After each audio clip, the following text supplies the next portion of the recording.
التقييم النهائي للمنتج ده 6/10.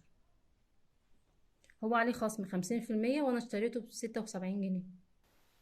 بالنسبة لمميزاته وعيوبه وتجربته، شوفوا الفيديو للآخر، وما تنسوش تعملوا لايك وتشتركوا في القناة. السلام عليكم ورحمة الله وبركاته. ازيكم حبايب قلبي؟ انا من فترة كنت بدور على مكوى للشعر البنوتي، فلقيت بالصدفة دي مكوى كيمي، مكوى سيراميك كيمي. ده شكلها يا حبايب قلبي، وده سعرها بعد الخصم. ولو هتجيبيها بفودافون كاش هيعمل لك خصم 20% كمان. هعمل لكم ريفيو عنها دلوقتي. اهي يا حبايب قلبي، انا جبتها واستخدمتها. بصوا، هي خفيفة والملمس بتاعها ناعم.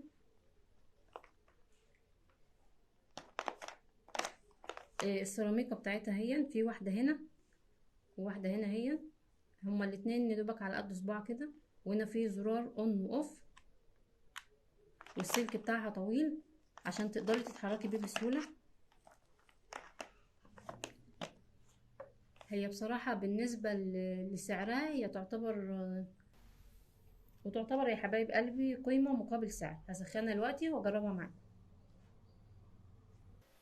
هنا يا حبايب قلبي انا وصلتها في الكهرباء. هنا في زرار اهو، تك عليه ازقه لقدام كده، في لمبه مكتوب جنبها اون.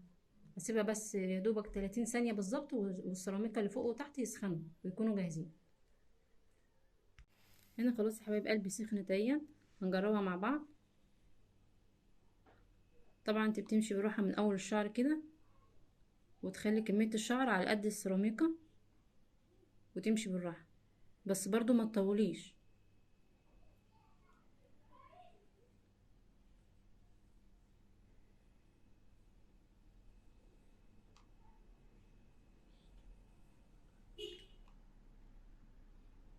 الشعر دافي اهو، مش سخن قوي، يعني تقدر تستحمليه بايدك.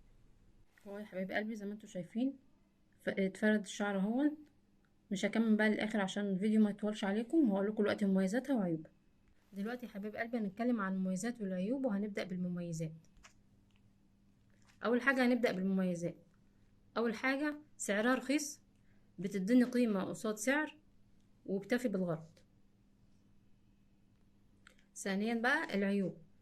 لما بتشتغلي بيها البلاستيك بتاعها الاول خفيف، لما بتشتغلي بيها لفتره طويله الجنب ده والجنب ده بيسخن منك.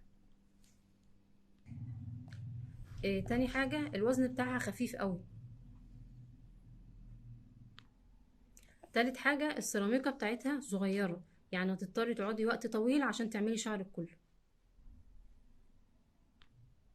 رابع حاجه حرارتها قليله، ومفيهاش كمان امكانيه اضافه ميه، فلو الشعر كيرلي او خشن هتتعبك قوي في الاستخدام. عيب معانا مفيهاش شاشه ديجيتال عشان تبينلك درجه الحراره. التقييم النهائي للمنتج ده 6/10. هو عليه خصم 50%، وانا اشتريته ب76 جنيه. وبالنسبة للي عايز يشتري المنتج هسيب لكم اللينك بتاعه في التعليقات. مع السلامة.